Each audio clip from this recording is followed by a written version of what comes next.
A quadrilogia da obra Brumas de Avalon, da Marion Bradley. Esses 4 livros praticamente tratam da transição entre, fictícia, né, claro, entre as culturas, digamos, nativas, aquelas culturas, digamos assim, que adoravam a natureza, né, aquelas culturas mais animistas, tá, da região ali da Inglaterra, daquela região ali da Grã-Bretanha, e essa transição até a substituição dessas culturas pelo cristianismo. Esses 4 livros vão tratar digamos assim, de algumas gerações, especialmente acompanhando a Morgana, que é a irmã do rei Arthur.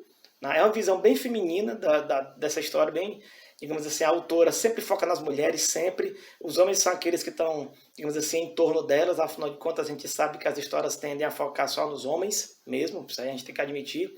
E a autora trata mais da questão, digamos, do ponto de vista das mulheres, feminino, em especial da Morgana, que além de ser mulher, ela se considera a grande representante ainda da crença da grande mãe, né? Que é a deusa que ela adora, a deusa, como ela sempre cita, e a ameaça que ela sente com a chegada do cristianismo.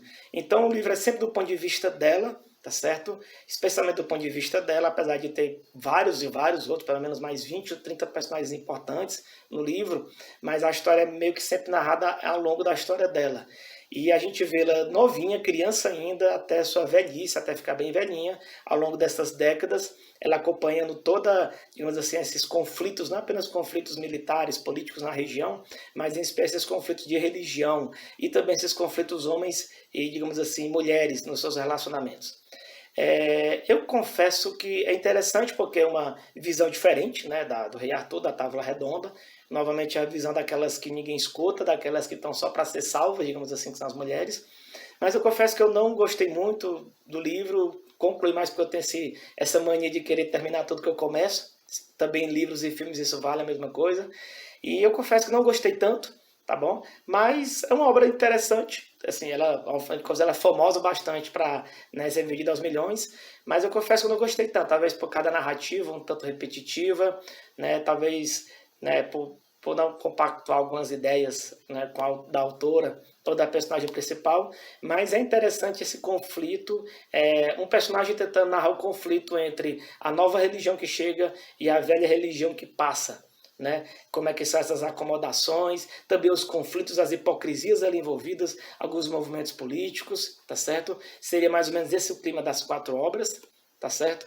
Mas eu confesso que admito que de todos os que eu fiz, eu acho que os livros que eu menos gostei foram esses. Tá?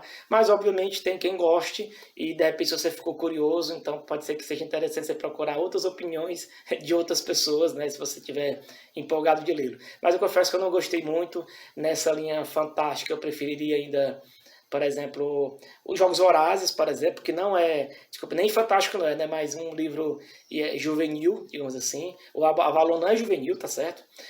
Mas eu vou preferir Senhor dos Anéis, eu vou preferir Crônicas de Nárnia ainda, eu vou preferir Isaac Asimov na ficção, eu vou preferir Duna, eu vou preferir outras sagas, tá certo?